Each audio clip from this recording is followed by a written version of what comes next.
Eh bien, bon après-midi à tous. Merci d'être là pour inaugurer cette troisième année de cycle de leçons spectacles des universités populaires du théâtre au Festival d'Avignon. Nous avions prévu d'ouvrir ce cycle avec un texte de mon ami Christian Petre qui s'appelle La barre coupée. Il se fait qu'il nous a fait la mauvaise plaisanterie de nous fausser compagnie très peu de temps avant le festival. Donc on est tous évidemment frappés par la douleur et par le caractère tout à fait inopiné de cette disparition. Et je pense que le terme disparition, je ne l'ai jamais aussi bien compris ou entendu que cette fois-ci. Et donc, on va se retrouver avec la famille de Christian, avec ses amis proches, avec ses collègues de l'université, avec les scènes d'Avignon, pour se réunir, parce que j'ai proposé d'accueillir mes amis ici pour qu'on commémore et qu'on rende hommage à Christian, d'abord en évoquant sa personnalité, et ensuite en l'écoutant, puisque il y a cette chose absolument magique qui est le théâtre. Le théâtre, c'est le fait de demander à des acteurs de prêter leur souffle et leur cœur aux absents.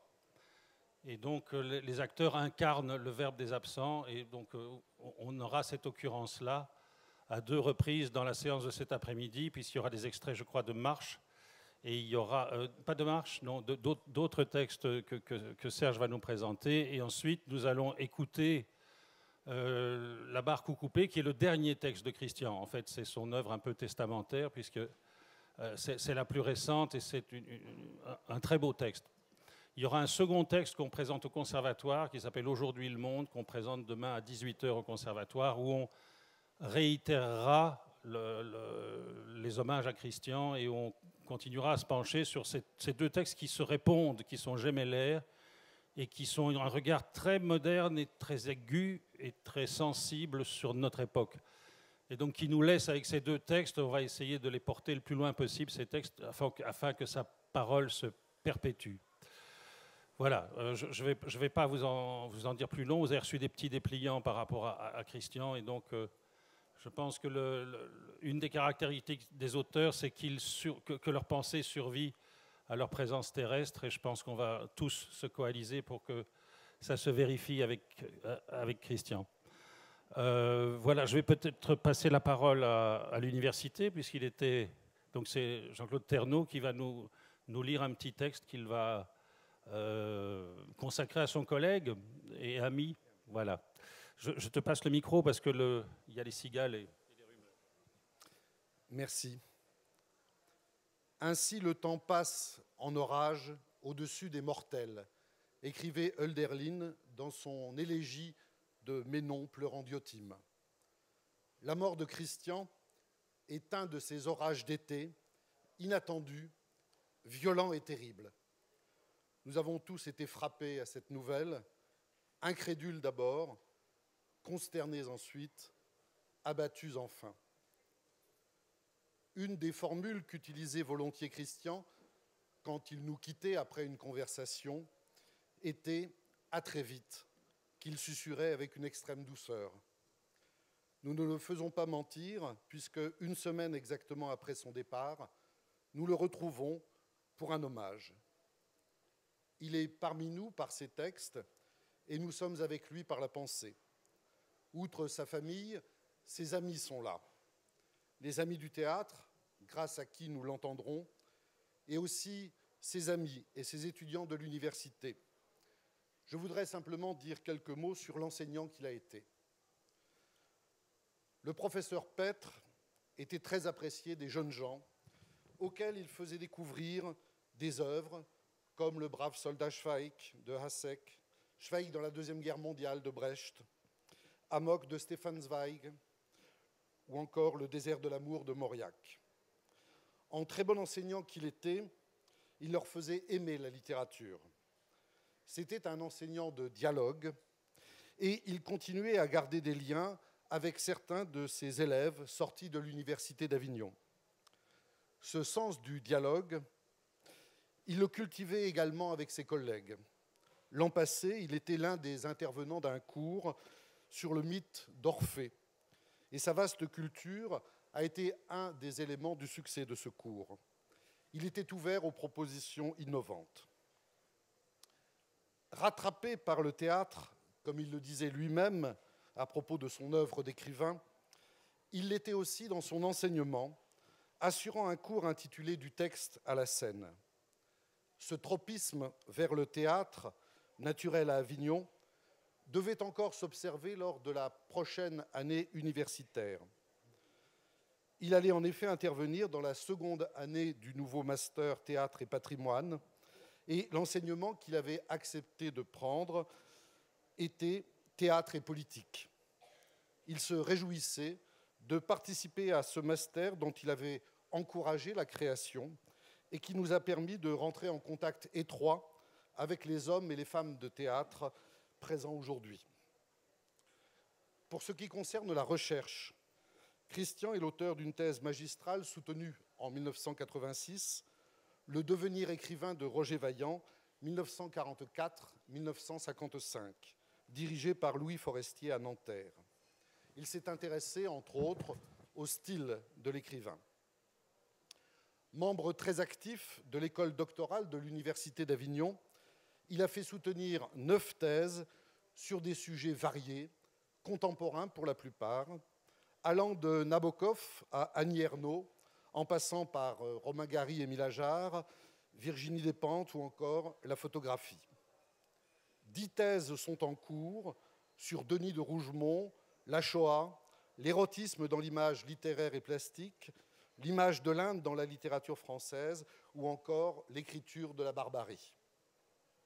En cela, Christian Pêtre est un vrai universitaire qui assure le rayonnement de l'UAPV en France et hors de France.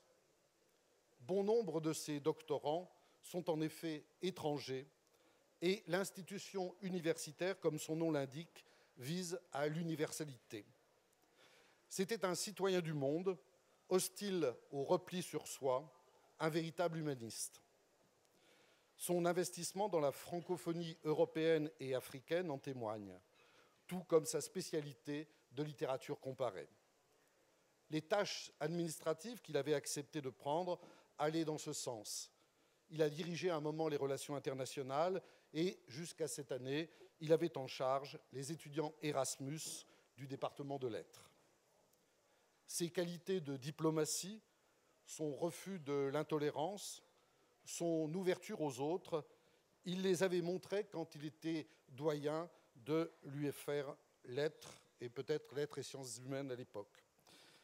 Il a fait une longue carrière à l'Université d'Avignon, de la rue Violette au site Sainte-Marthe, Sainte-Marthe Hannah Arendt. Et tous gardent de lui le souvenir d'un homme aimable, discret, fin et élégant, qui s'adressait avec la même bienveillance au personnel enseignant et non enseignant, en particulier aux secrétaires, avec qui il aimait converser et plaisanter, en particulier le vendredi. Il faisait preuve de ce que les Italiens de la Renaissance appelaient la sprezzatura, une apparence de facilité et de légèreté qui, en réalité, est l'habillage élégant d'une profondeur et d'un travail qui ne se font pas voir d'abord. Une attitude empreinte de noblesse, et Christian n'en manquait pas.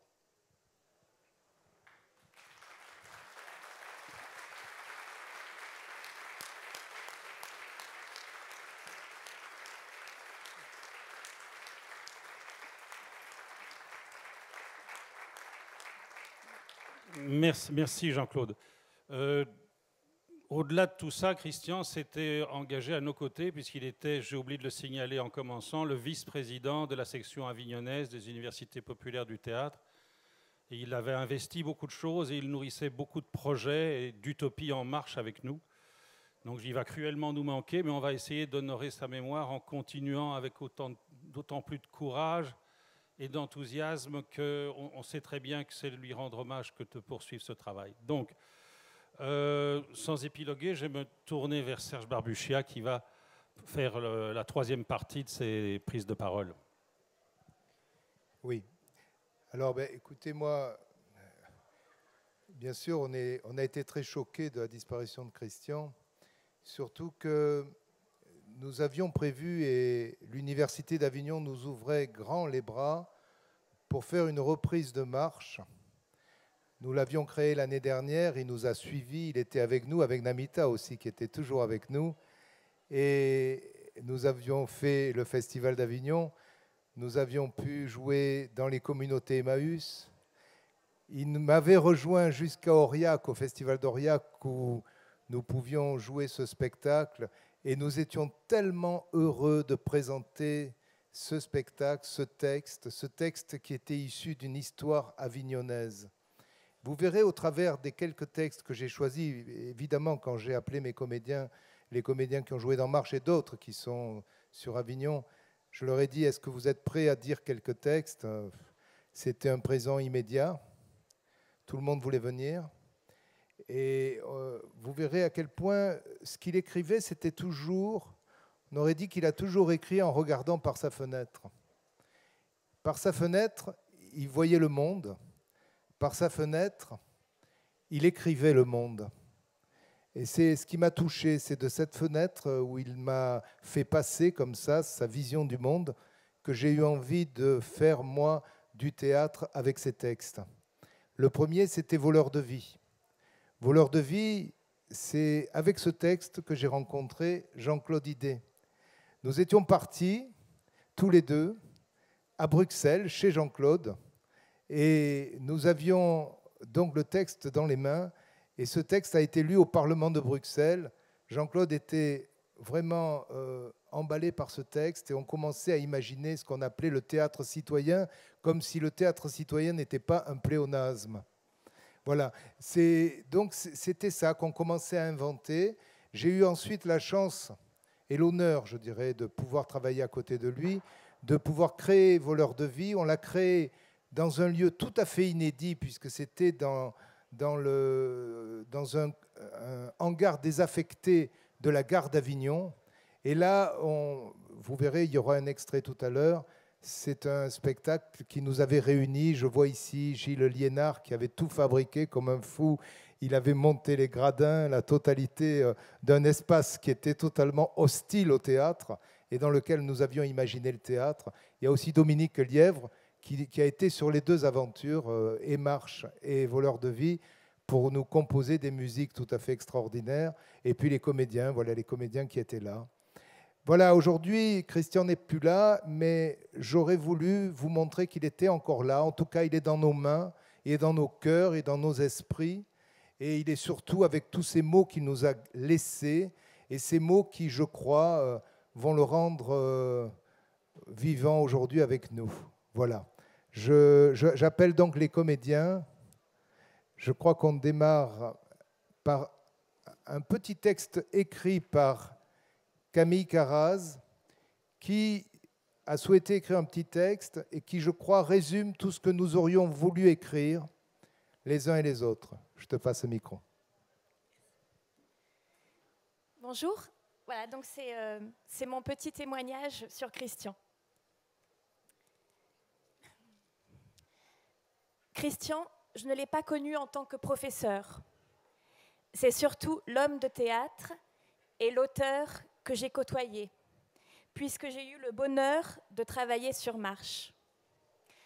De lui, je me rappelle sa magnifique élégance, presque féline, quand il venait aux répétitions pour ne pas nous déranger. En même temps, complètement présent, mais préférant se mettre loin dans les gradins, en retrait, comme pour nous dire « c'est mon texte, mais je vous fais confiance ». Des yeux bleus pétillants, mais qui semblaient voir tout, et un grand sourire qui embrassait tous les lieux. Pendant la création et les représentations, ils ont été tellement présents, lui et sa compagne Namita, nous entouraient toujours de bienveillance.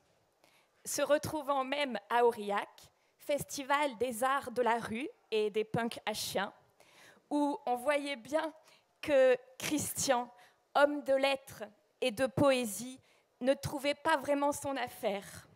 Mais ils étaient là pour nous, comme depuis le premier jour. Merci, Christian, pour Marche et tant d'autres beaux textes. Tu continueras, tu seras avec nous, avec toute l'équipe de Marche, tout au long de cette longue aventure, ce texte si nécessaire, si généreux et si indispensable.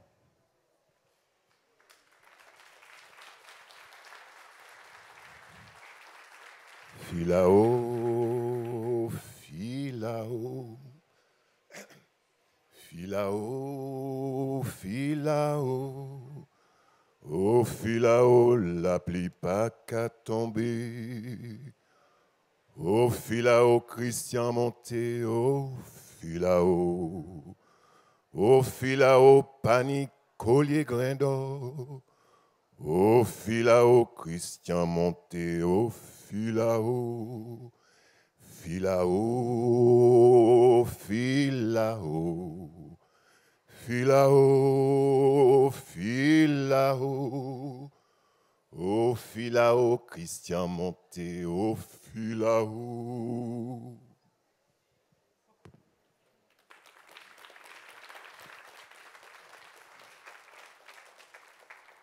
En 2003, on crée Voleur de vie. Voleur de vie, c'est un texte qu'il a imaginé lorsqu'il était à Sarajevo. Il a travaillé à Sarajevo, il a vu arriver ce qu'on sait, le désastre de cette ville. Et il m'avait écrit ce petit mot pour parler de la pièce. Il m'avait dit, Serge, si on oublie Sarajevo, les pierres se mettront à crier. J'ai écrit Voleur de vie pour éviter le cri des pierres. Voilà, donc je vais vous demander d'écouter un petit extrait de ce texte. J'étais très touché tout à l'heure de le réécouter parce que je ne l'avais pas écouté depuis 2003. C'est un texte qui a encore toute sa force et comme tous ces textes, et surtout aujourd'hui avec ce qui se passe dans le monde, on s'aperçoit à quel point on a plutôt régressé et pas progressé. Oui.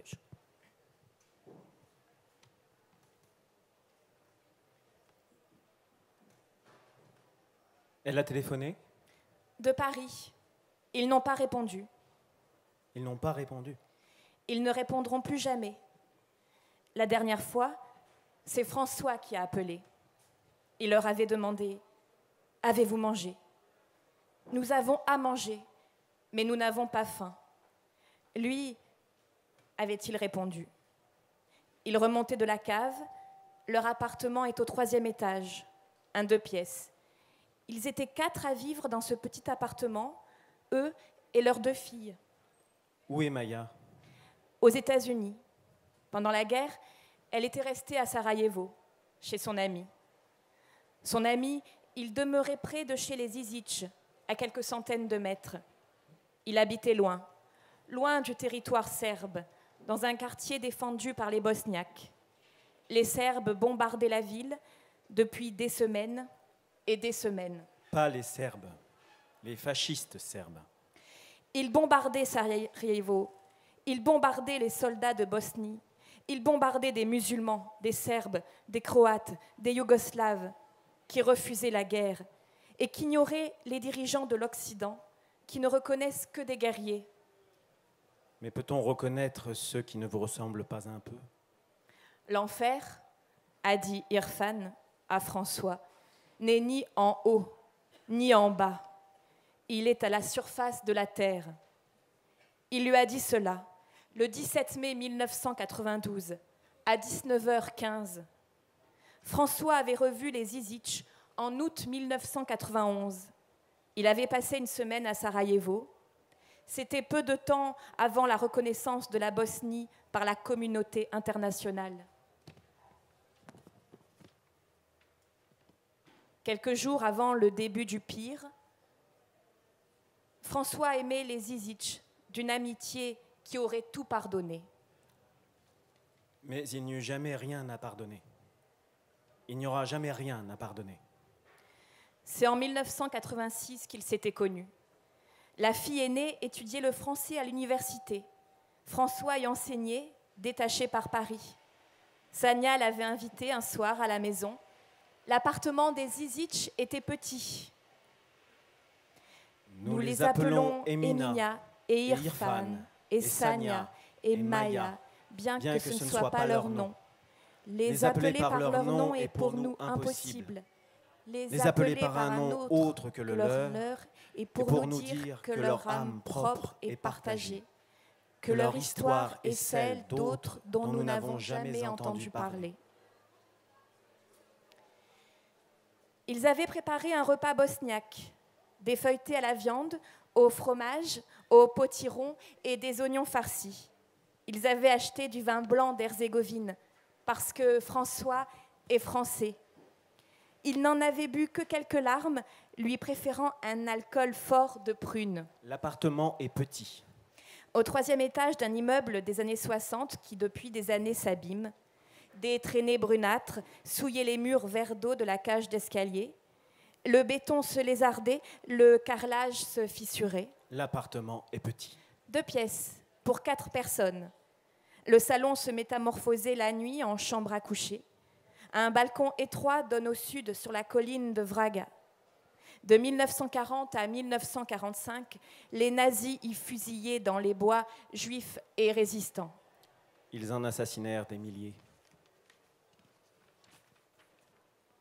Leurs noms y sont gravés en lettres rouges sur un monument de pierre blanche, là-haut, sur la colline. Qu'occupaient les guerriers serbes. L'appartement des Zizic est dans la ville nouvelle, à quelques centaines de mètres de l'université, qui fait frontière avec la partie autrichienne de Sarajevo. Maya les avait rejoints à la fin du repas. Elle avait 19 ans et étudiait à la faculté des sciences. Les voitures étaient l'unique passion de son ami. Il voulait devenir ingénieur. Son père venait de lui acheter une très vieille 2 chevaux. Il passait les fins d'après-midi à la réparer. Le soir, Sénat regardait à la télévision les feuilletons américains. Il rêvait la nuit aux longues Cadillacs qui glissent sur les plaines immenses. Un jeans de toile bleu ciel cachait les jambes de Maya. Quelle belle!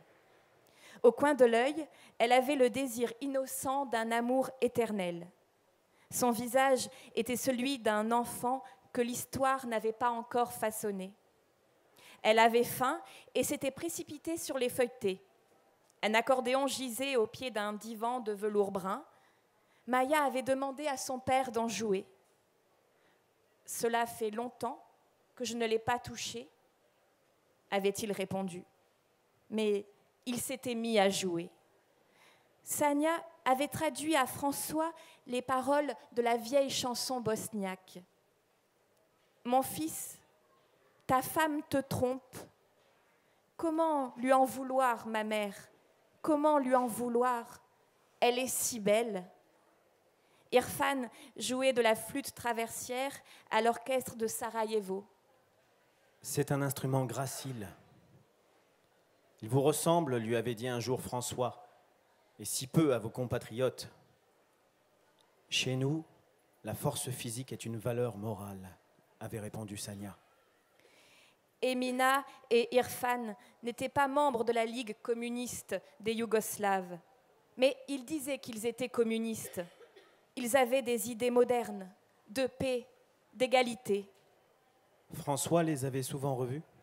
Ils avaient passé ensemble un été sur la côte d'Almaty, entre Pierre et Eau. Un rayon vert avait un soir scellé leur complicité.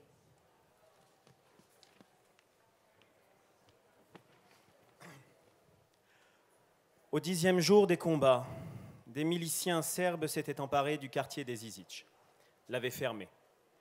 Un quadrilatère de plusieurs kilomètres de long, de plusieurs kilomètres de large, impénétrable, isolé du restant de la ville. Sania était restée à Paris. Elle y étudiait le français. De n'être pas là-bas lui faisait honte. Déjà, elle ne pouvait plus retourner à Sarajevo. Maya vivait chez son amie, à quelques centaines de mètres de sa mère et de son père. loin, infiniment loin. Au début, elle avait des nouvelles. Le téléphone fonctionnait. Eminia et Irfan passaient leurs journées et leurs nuits entre caves et appartements. Et à rechercher de la nourriture. Il y en avait de moins en moins. Leurs voisins étaient musulmans comme eux ou croates. Il y avait des Serbes. Irfan disait à ses filles « Tout va bien, ne vous inquiétez pas ». Emina disait à ses filles « Nous ne voulons de mal à personne.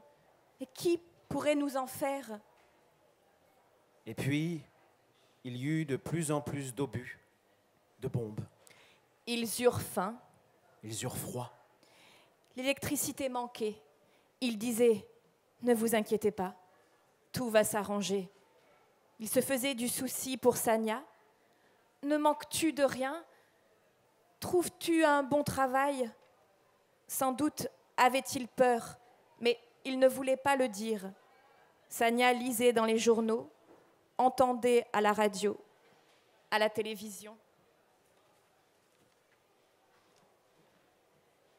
Que des femmes étaient violées par des miliciens serbes, des centaines, des milliers de femmes, que des villageois avaient été arrêtés, battus, torturés, fusillés, pendus, égorgés.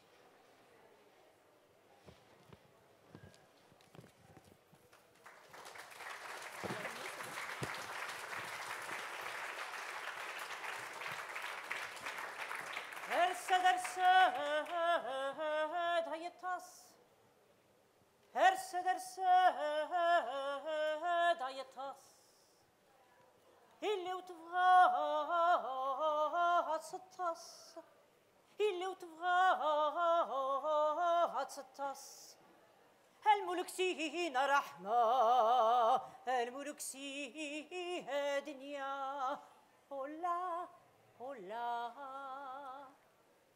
Rêve indien, 22 juin. Je suis allée revoir Maya. C'est elle qui m'a ouvert la porte. Je vous attendais.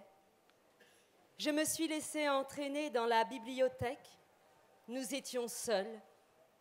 Je crois bien avoir voulu parler de vous. J'ai parlé de moi. À un moment, elle s'est levée pour aller chercher un livre. L'avez-vous lu?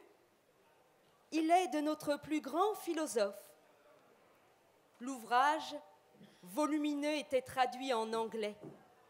Je l'ai rapidement feuilleté. Je ne le connaissais pas, mais le nom de l'écrivain ne m'était pas étranger. Il évoquait l'aurore.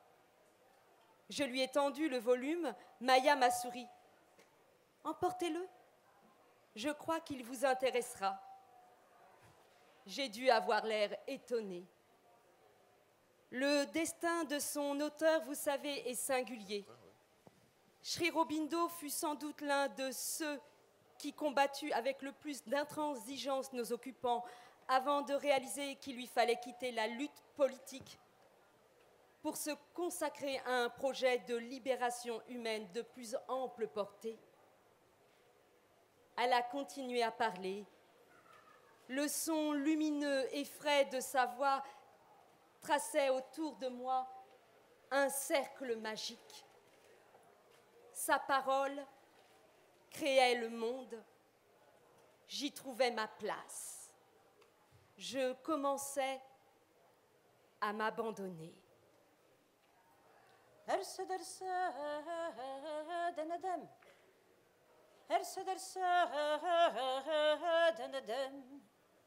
اللي وتبغى تسجن اللي تبغى تسجن الملك سينا رحمة الملك سيها دنيا هلا هلا.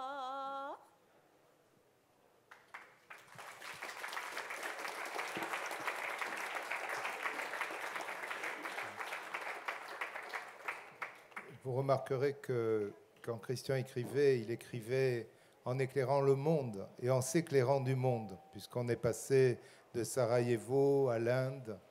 Il y avait aussi de l'Afrique dans son écriture. Alors il y avait quelque chose aussi qui nous a toujours liés, et puis Namita organisait toujours tout.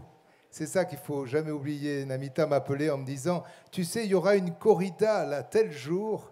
Alors Christian était toujours le premier à venir, et puis elle m'appelait pour me dire « Est-ce que tu pourras venir ?» Moi, je n'étais pas toujours libre, mais chaque fois que j'ai pu y aller, c'était toujours un plaisir de partager avec lui son enthousiasme. Il avait écrit pour cette corrida qu'il aimait, pour cette idée du torero, il avait écrit un texte torero. Et ce texte torero, c'est un texte qui avait obtenu la bourse à l'écriture de la Fondation Beaumarchais. Et ça me permet de vous dire que combien je vais être seul maintenant. Parce qu'avec lui, on avait imaginé les lectures Beaumarchais. On avait travaillé, alors d'abord avec Paul Tabé, qui avait créé Beaumarchais, qui était aussi un lien très fort entre Jean-Claude et moi, et puis ensuite maintenant avec Corinne Bernard et Corinne Jutard, ces équipes merveilleuses qui tous les jours collectent, recherchent les écrivains d'aujourd'hui. Et bien avec lui, on avait cette envie, cet enthousiasme toujours renouvelé de découvrir un auteur, de découvrir un texte. Et tous les jours, chaque année, en tout cas pour chaque saison, on avait de cesse de vouloir montrer, de vouloir faire découvrir, de vouloir faire partager cette passion de la découverte au public. Voilà, je peux vous dire que ça va être assez dur pour moi de ne plus l'avoir à côté de moi, parce que quand par hasard il y avait un texte qui était lu et où il n'était pas là, il me semblait qu'il manquait quelqu'un vraiment à l'appel. Alors là, je voulais faire entendre un texte que j'avais pu lire avec Henri Moati. Il n'a pas pu venir, puisqu'il est actuellement... il a eu un petit souci de santé, donc il ne pouvait pas être là. Mais du coup, je l'avais lu avec lui, et sur Avignon et à Arles dans son théâtre. Et c'est donc Torero, un extrait de Torero, que Joël Riquetta et Gilbert Lomort vont lire.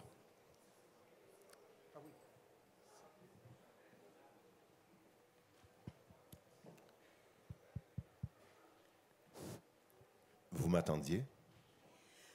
Vous m'attendiez dans l'impatience de ce qui doit advenir. Vous saviez.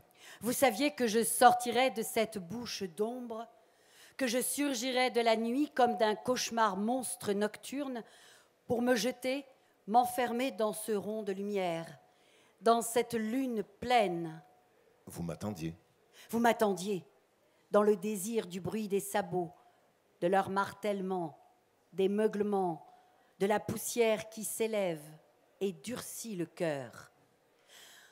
Vous vous demandiez comment j'entrerais, comment je m'engagerais, quelle serait mon allure si je déboucherais la tête haute, les naseaux frémissants, si je m'arrêterais au centre, si j'y demeurerais immobile, si j'avancerais à foulée lente. Vous vous demandiez, sera-t-il brave, valeureux, vigoureux, puissant, vif, volontaire, dur au combat, faible, couard, vicieux, incertain?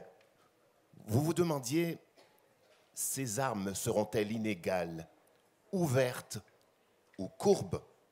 Sera-t-il mauvais, hésitant dans sa charge, imprévisible dans ses attaques? Aura-t-il confiance en lui? Chargera-t-il droit? Sera-t-il calme, en forme? Voudra-t-il en imposer?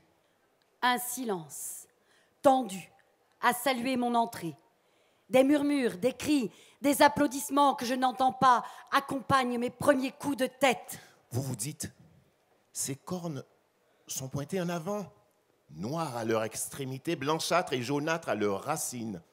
Le sabot, joliment dessiné, mord dans le sable. La robe, lui... Vous pensez, prendra-t-il la pique avec courage, avec vaillance, dans l'ignorance de la souffrance? Relèvera-t-il la tête à la sortie des capes? Vous vous demandez, a-t-il peur? Vous vous demandez, a-t-il peur? Vos yeux luisent, s'agitent, éblouis par la lumière convulsive. Cette peur qui s'empare de vous, s'agrippe à vos entrailles, il mord. Vous paralyse. Vous conduit jusqu'à tout oublier de vous-même. Vous conduit jusqu'à regretter d'être là. Absolument. Cette peur. Vous devez la connaître. Vous avez dû l'éprouver au moment de prendre la main d'un homme d'une femme que vous désiriez, que vous aimiez, que vous pensiez aimer. au premier jour d'une guerre. Vous détaillez mon corps. Ma musculature, mon encolure, mon regard, est-il presbyte? Porte-t-il à gauche? Vous observez ma manière de tourner la tête, de la baisser, ma façon de m'avancer, de m'immobiliser. Celui-là est racé, dites-vous. Il appartient à une longue lignée. Vous vous attachez à mon regard. Vous demandez si cette lumière qui m'aveugle m'interdit de voir la mort, de voir celui qui me mettra à mort, nécessairement, selon un mouvement ancestral, aussi contraint, aussi vigoureux que celui de la tragédie. Vous vous demandez si cette lumière qui m'aveugle m'interdit de vous voir. Vous vous dites, celui-là est un fauve qui ne trichera pas avec sa loi, son intégrité.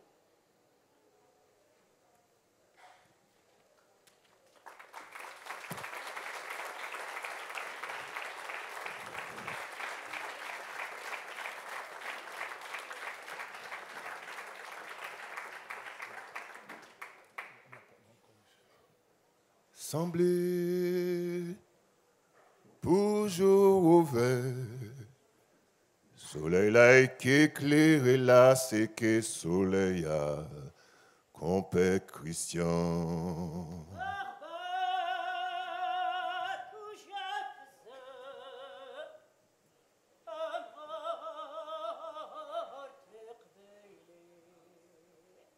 Semblez toujours ouvert, soleil là qui éclaire là, c'est que soleil a compère Christian.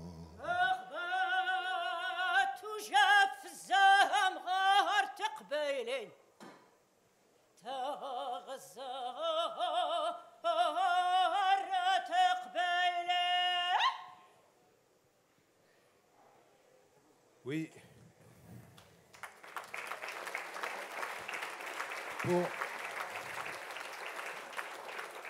Pour terminer, ces petites gourmandises où on retrouve Christian, Christian avait beaucoup d'humour. J'ai souvent entendu le mot élégant, il avait une élégance absolue, il était toujours d'une élégance raffinée. C'était un être qui était toujours un plaisir à table, un plaisir pour boire du bon vin, un plaisir dans toutes les gourmandises de la vie. Il aimait la vie, et je crois que c'est lui rendre hommage de parler de la vie. Il parlait du monde entier, et je crois qu'il avait compris que le monde s'arrêtait à 2 saints. Et donc il avait écrit un livre qui s'appelait « Chers saints ». Voilà, donc c'est des petits mots, des petits textes qui, comme ça, papillonnent autour des saints.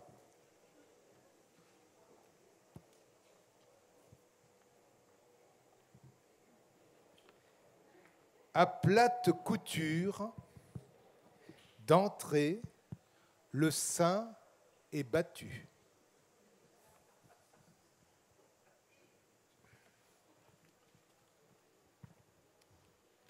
À 35 ans, Pascal pesait 10,5 kg et ne dépassait pas 80 cm. Il ressemblait à tout le monde. Certains jours, cependant, des passants se moquaient de ce petit homme qui flânait sur les trottoirs en tenant par la main une peluche jaune. L'ourson était âgé d'une 30aine d'années. Il avait la fourrure clairsemée et le front ridé. À 22 heures, Pascal allait au lit et se blottissait contre des seins doux comme un oreiller de plumes. Il dormait toujours bien.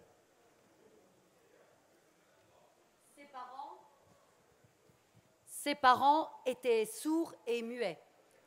Pascal ne sut jamais ce qu'il pensait. Un voisin lui apprit à lire. Pour son 16e anniversaire, l'homme lui offrit un recueil de poèmes. Sur une feuille volante, Pascal en nota un. Une forêt vierge est ancienne, aux multiples seins, stable, au point d'équilibre. Gary Snyder resta son poète préféré.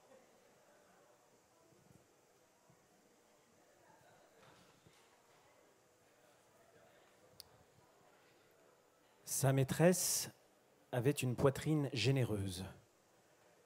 Elle n'avait pas de bouche. À 8h moins 5, elle entrait dans la classe, sortait de son sac à main un magnétophone de marque japonaise, le déposait sur le devant du bureau et se cachait derrière. À 8h, elle appuyait sur un bouton noir où était écrit en lettres blanches « Play ». Les enfants écoutaient la voix anonyme et soupesaient de l'œil le buste resplendissant qui, solennellement, montait et descendait. Non loin de là, dans le salon d'un vétérinaire de banlieue, un chat blanc attendait d'être castré.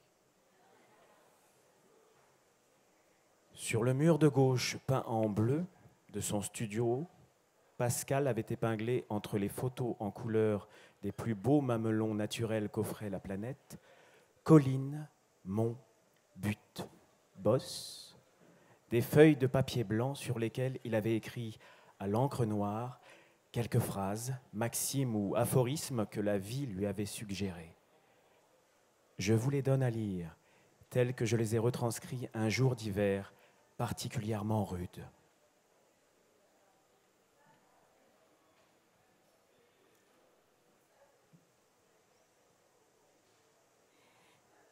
Perchée sur des seins d'enfer, une huître chante l'amour. Le sein ensemencé hurle dans l'ombre de plaisir.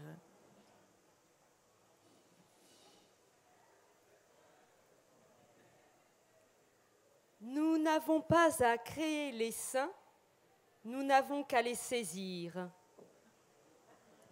Les seins sont là où on ne les voit pas.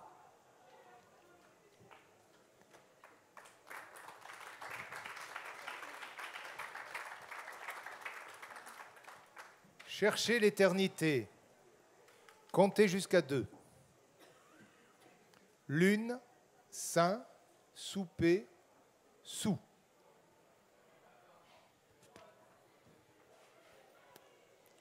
Sous le suaire d'un sein, vie, sein chaud comme un vin de glace.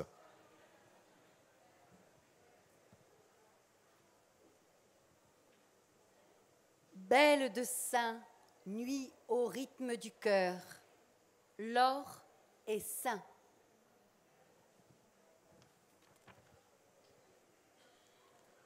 Bon sein ne saurait mentir.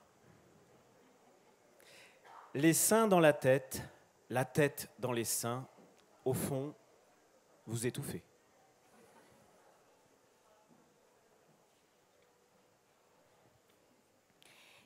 Comme le jour de la nuit, de l'enfant naissent les seins. On ne sait pas ce que nous réserve un sein.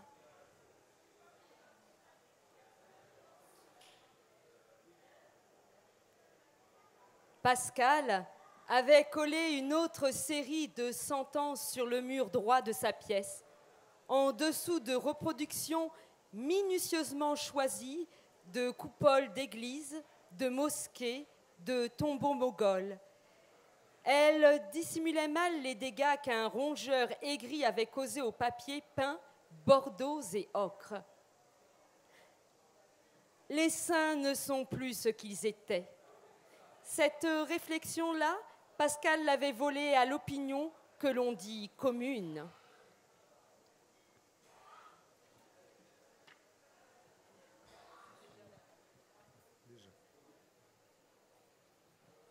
Chassez le sein, il revient au galop. Ne lâchez pas le sein pour l'ombre.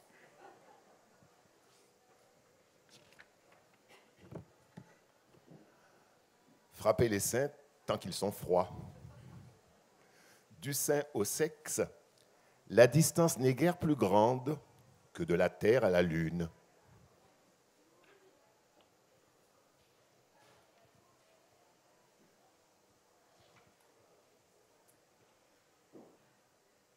L'aréole est au saint ce que la corne est au diable. Le saint le plus fort n'est pas toujours le meilleur.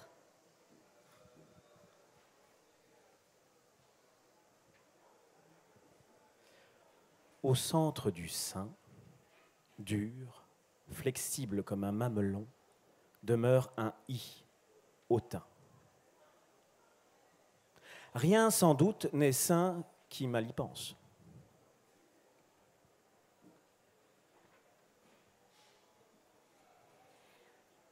Pensée élastique comme un sein de qualité.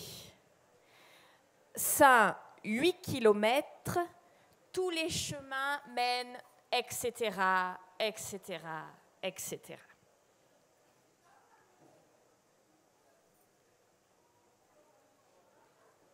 Enfant devenu sorcier, il découvre la magie des saints. Un saint, parfois, peut sauver les apparences.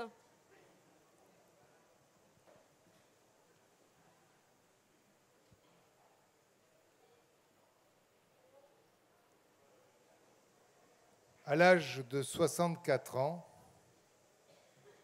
Pascal s'était fait tatouer sur le front cet alexandrin imparfait. Découvrez, madame, ce saint que je saurais voir. La population avait désappris à lire. Bien peu de femmes répondirent à cette demande.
Voilà, merci à tous ces merveilleux comédiens et à Serge pour cette traversée. Je crois que c'est un privilège d'avoir pu partager sur 20 ans de profondeur de vrais rendez-vous et réentendre Voleurs de vie, réentendre Torero.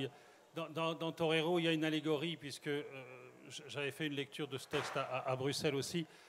C'est à la fois le comédien qui rentre sur scène et qui se retrouve face au public. Et Christian disait, est-ce que le taureau c'est le comédien ou est-ce que le taureau c'est le public? On ne sait pas très bien. Donc il y a un rapport entre la théâtralité et la corrida. Et aussi au-delà de ça, il parlait de l'homme, tout simplement, qui se retrouve face à son destin, face à la mort, face à la tragédie, et qui a ces deux petites cornes pour se défendre, simplement.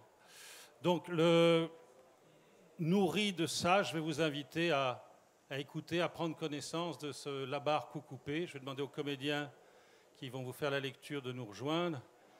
Donc, qui est le dernier message que nous envoie Christian, puisque c'était vraiment son texte ultime.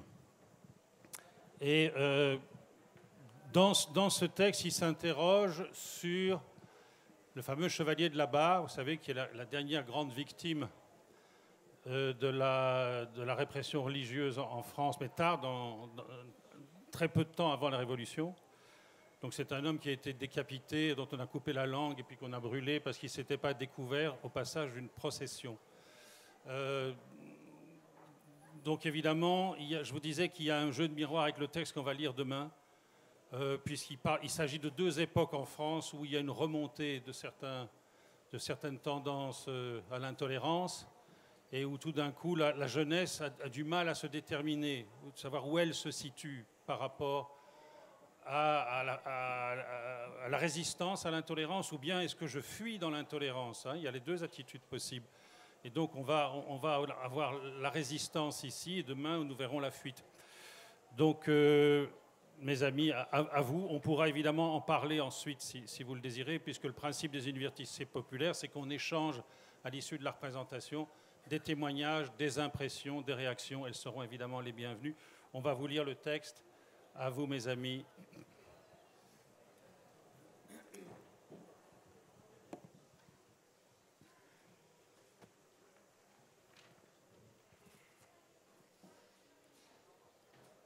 La barre, coup coupé. Deux éléments caractérisent l'histoire du chevalier. La jeunesse, la vitesse. François-Jean a 9 ans quand meurt sa mère, 17 ans quand disparaît son père, 20 ans quand il est jeté en prison, 21 années le jour de son exécution. Les choses s'enclenchent avec une terrible rapidité, comme prises dans une froide mécanique et non dans un destin. Férolles, Abbeville, la vie, le procès, la décapitation, le bûcher, tout cela passe à l'allure d'une étoile filante délestée d'espoir.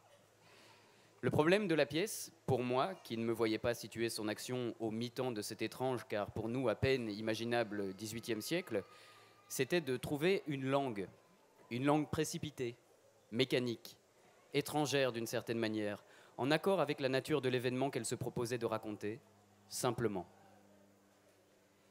Les personnages. Pierre, Claude, Éléonore. Leur âge importe peu. Des intellectuels, des artistes, qu'unit une évidente complicité. L'action se déroule au début du XXIe siècle, en France, sur le plateau d'un théâtre. Sur scène, de très nombreux mannequins. Dessus sont enfilés des vestes, des gilets et des robes des années 1750. Au sol, dispersées ici et là, des chaussures datant de la même période. Sur un côté, une bibliothèque, une table, des sièges. En même temps qu'Éléonore, du fond de la scène, prononce en boucle et de manière monotone, comme absente à elle-même, la sentence d'Abbeville de février 1766, Claude et Pierre effleurent sur les mannequins les vêtements qui les recouvrent, en essaient certains. Éléonore fait de même, sur le mode de la pantomime. Le déclarant dûment atteint est convaincu d'avoir proféré des blasphèmes énormes, exécrables contre Dieu, d'avoir chanté 2 chansons impies, d'avoir rendu des marques de respect et d'adoration aux livres infâmes et impurs qui, pour réparation de quoi, condamnons à avoir la tête tranchée.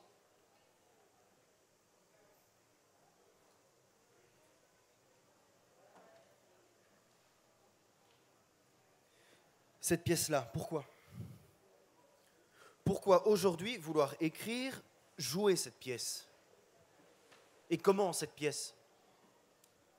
Déjà gamin. Un désir, une volonté, la nécessité. Mais tout jeune déjà, c'est vrai. La prenions souvent, la rue. Dis-moi cela. Redis-moi tout, dès le début. Raconte. Cette rue du Chevalier de la Barre, l'empruntions chaque semaine pour aller au Sacré-Cœur à Paris. Jouer ? Nous amuser à je sais plus quoi. Jouer on ne sait plus qui. Le Chevalier peut-être ? La Grimpion, cette rue. Raide. Raide. Qu'une barre séparait. Qu'agrippaient les promeneurs, les travailleurs, les vieillards, pour s'aider dans leur montée. Dans leur ascension. Dans leur progression. La barre, c'était ça pour nous. Ce chevalier servant. Et puis, là-haut, au sommet du mont de Montmartre, au bout de la rue, à sa fin, quoi, le cœur. Le Sacré-Cœur. Cette laideur. Cette monstruosité morale. Bâtie par la bourgeoisie, voleuse de vie. Édifié pour célébrer la victoire des Versaillais. La défaite des communards. Une monstruosité. Non. Au bout de la rue, à sa fin, pas d'abord la monstruosité, mais le manque. L'absence. Celle de la statue. La statue. En face du Sacré-Cœur, m'en rappelle, était écrit sur un socle « François-Jean Lefebvre, chevalier de la Barre, 1745-1766 ». Dessus le socle, rien. Pas de statue. Perdu la statue depuis longtemps. Dérobé le monument par Pétain. Un paix à tout souffler. Pétain. Le chevalier. Une absence de corps. Une histoire qui cherche un corps pour exister. Tout. Il va falloir raconter tout. Tout, Labarre. Lui donner un corps. La pièce comment? Une chambre à huis clos. Où rien n'advient. Si ce n'est des mots. Les mots du drame, des mots venus du dehors, venus d'un temps passé, lointain. Ou proche, présent peut-être. Non, rien d'inventé ou presque. Ne donner à entendre que les mots de Labarre, de ses amis, de ses ennemis, les mots qu'ils ont dit, ceux parfois qu'ils auraient pu prononcer. Mais comment faire alors? Dire, raconter simplement. Tu veux vraiment savoir? Oui, ne pas vivre à l'abri des silences. Au début, il faut construire. Construire une histoire brève, tendue, une histoire triste, d'hier, d'aujourd'hui, de demain sans doute. La dire ensuite. La dire vite, comme si nous en avalions tous les mots. Et au début, tu as raison. Il faut commencer par le début. Au début, il y a le château, Férolles, quelques kilomètres de Paris. La grille pleure des larmes de rouille. C'est là qu'est né François-Jean. La famille est de bonne noblesse. Mais ruiné. Tant à deviner, tant de mots, de gestes qu'il faudrait inventer. Mais c'est pas, peut pas, je suis pas capable. Moi, je suis juste capable de mémoire. Imaginer. Il faut imaginer, avoir l'idée d'imaginer. Ça sert à quelque chose d'avoir cette idée. Les pièces du château se vident une à une de leurs meubles. Les bibliothèques de leurs livres. S'effritent les murs de la bâtisse. Les tuiles abandonnent le toit, les jardins sont sauvages. La mort. Meurt sa mère. Il a 9 ans. Son père l'abandonne, lui. Son frère au vagabondage. Racontez-moi ce frère. Aurait dû le surveiller. C'est le rôle des frères aînés de surveiller. Qui sait ce qu'il faisait, le frère aîné? N'était peut-être pas un être de première qualité. Peut-être que le frère aîné devrait toujours en être un. Peut-être. À vie. Ce serait bien. Le chevalier délaissé, laissé avec les jeunes paysans de Férolles. S'amuse avec eux. Lui apprennent rien de bon, dit le chanoine. Lui font découvrir la vie, l'abrutissement simple, l'odeur des champs, du bétail, lui font connaître la vie. Courir les prairies, sauter les haies, les ruisseaux. Saluer les aboiements des chiens. N'y reconnaît pas l'esprit de Dieu, Labarre. Rôde autour des femmes, participe aux veillées, se fortifie au contact de l'appétit inassouvi des villageois. De leur énergie. Rêve à des faits d'armes, n'a pas idée de l'immortalité de l'âme. Refuse les mots du curé, François-Jean. Il s'emporte. Un rebelle. Sans cause. Quelle cause pour cet aristocrate qui vit à l'écart de tout? Claude aura, durant l'échange précédent, revêtu un gilet qu'il aura retiré d'un des mannequins. Dos au public, il semble se regarder dans un miroir. Comment commencer? Faire surgir de l'inconnu, de l'ombre du connu, une figure. Un frêle adolescent. Mon corps, dès le départ, sentant l'échec, la douleur, le feu. Non, je ne crois pas, non. Je n'avais rien entre les mains qu'une incertitude, une joie, un élan. Je n'aurais jamais cru que cela irait si vite. Je n'aurais jamais cru cela possible. Dis non, Labarre. Non à la loi des prêtres, non à la contrainte morale. Toi aussi, tu as dit non. Parfois, pas toujours. Il faut être courageux pour dire non, avoir du cœur. Mais n'en ai pas toujours eu. Me paraît proche, Labarre. Son nom, plus près de moi, plus familier à mes oreilles que ceux de mes contemporains. Qui fréquentait aujourd'hui? Un bon compagnon, Labarre. M'intéressent les gens qui meurent jeunes. Que l'on fait mourir jeune. Jouer cette pièce pour glisser entre les couches du temps. La mort, meurt le père. François-Jean, son frère, s'en vont à Abbeville. Trouver Madame Feydeau, abbesse là-bas, leur cousine. D'une grande famille, pourvoyeuse de ministres. La rejoignent à Abbeville, Madame Feydeau, les recueille, les loge dans son abbaye. François-Jean, 17 ans. L'âge de raison. Abbeville. Dire Abbeville. Tout Abbeville. Ville Abbé. Abbéville. 15 000 habitants. On y fabrique du drap qu'on exporte. Actif le port, mais la ville est avare. Vulgaire. On y parle vertu, économie. Rien pour l'anoblir? Le ciel y est pesant, lourd. Les rues encombrées d'intrigues, de mensonges, de ruses. Les ignore, le chevalier. Feront de lui un héros de légende noire. Une ville de province, respectueuse. Y suis sans mère, sans père, sans Dieu. J'y suis venu le temps du malheur. Jeune. Je suis tellement jeune. Sauvage. Je m'entends bien avec les sauvages. Abbeville aime l'ordre. Manque de lumière la ville. Les réverbères y sont en deuil. Elle croit au miracle. Les anges dans les rues en conquérant. Interdit les jeux de hasard. Punis de prison les blasphèmes, les chansons malhonnêtes. Endormis les rêves de bonheur. Madame Feydeau, la bonne abbesse. Racontez Madame Feydeau. Charmante, mondaine, coquette. Frivole? Noble. Alliée à des parlementaires, parisiens, puissants. Reçoit les châtelains. Belle? Jeune? Écoute, écoute. Il prend un livre et se met à lire. Sa peau était d'une blancheur éblouissante. La plus belle tête du monde, des yeux grands, bleus et bien fendus. La passion les rendait tendres et mourants, mais ils étaient vifs et brillants dans le plaisir. Ajoutez une gorge ferme et bien remplie. Des tétons qui formaient, en s'élevant au-dessus du corset, un contour régulier, dont la chaleur, dont les mouvements précipités charmaient les yeux quand on se contentait de les regarder et enflammaient quand on y touchait. Abbeville, pour François-Jean, un piège.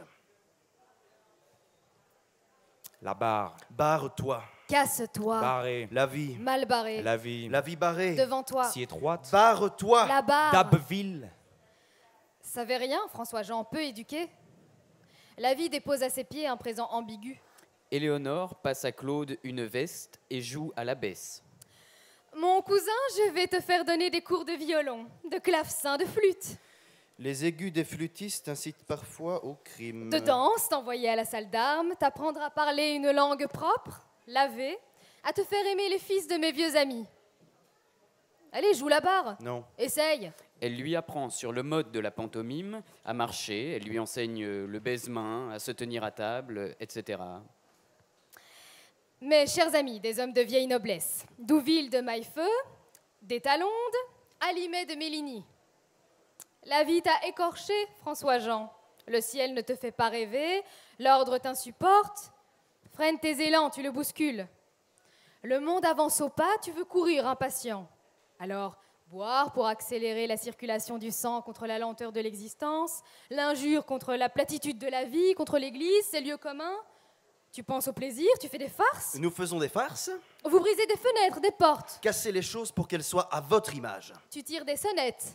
Ils nous ont vus, les gens d'Abbeville, casser des vitres, tirer des sonnettes. Vont penser qu'on est fou. Pensent qu'on est devenu fou, qu'on ne les aime pas. On s'est même organisé pour les embêter, ces gens qui vivent comme les gens doivent vivre. On le fait naturellement, ainsi qu'on devait le faire. Tu prends une rue, la nuit, une rue noire, tu fais attention, tu regardes encore et encore, que personne ne se montre, tu accélères le pas. Cette maison-là, la sonnette, tu tires dessus. Tu te mets à courir, tu te fais rattraper, on te rattrape, te jette à terre, te marche sur le ventre, la figure, les juges, les curés.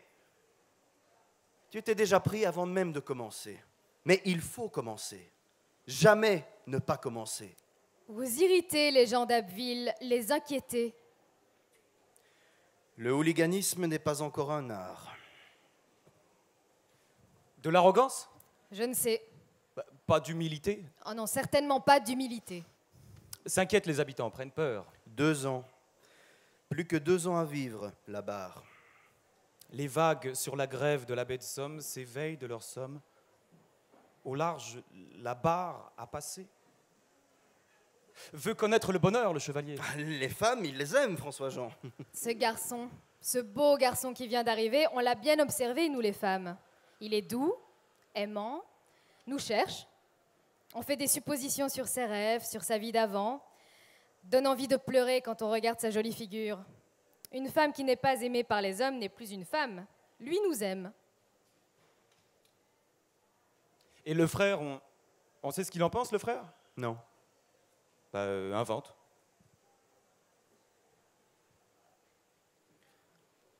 Doit se demander de quoi il a l'air. Avec ce cadet à qui seul importe l'intensité, qui court les mauvais lieux, qui traîne la nuit dans les cabarets, cherche la caresse, le plaisir.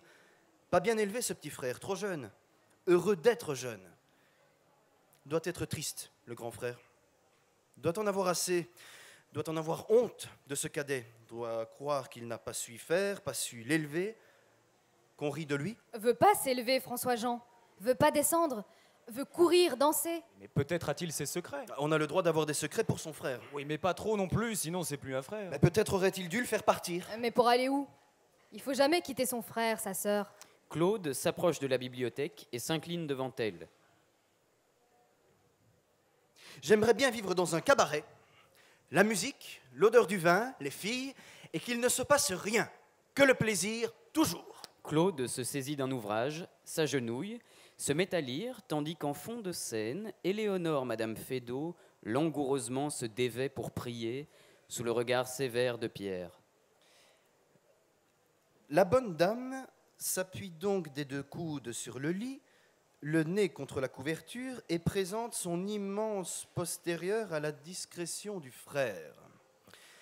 Le paillard au même instant lui jeta jupe, jupon et chemise par-dessus les épaules, et découvrit un duplicata de fesses qui, à leur prodigieux volume près, faisait plaisir à voir par leur blancheur éblouissante. Alors, ayant atteint de dessous sa grande mantille à moitié retroussée, le séraphique goupillon, il s'élança avec une vigueur inexprimable à travers le taillis épais qui ombrageait l'entre-deux du susdit fessier et se perdit dans les broussailles. Au fort de l'opération, Madame hurlait et reniait comme un damné. L'excès du plaisir la rendait aussi furieuse qu'aurait pu faire la douleur la plus aiguë. « Ah! Double fils de putain, chien, bougre, tu me crèves! J'en foutre! Finiras-tu? Ouh! Pardon, mon doux ami, épargne-moi. » J'avoue que je n'eus pas la force de voir de sang-froid une scène si luxurieuse. Je voulais user de la mince ressource de mon index pour me soulager lorsque j'aperçois un bout de cierge sur une méchante tablette. Je l'empoignai avec rage et me l'introduisis le plus avant qu'il me fût possible.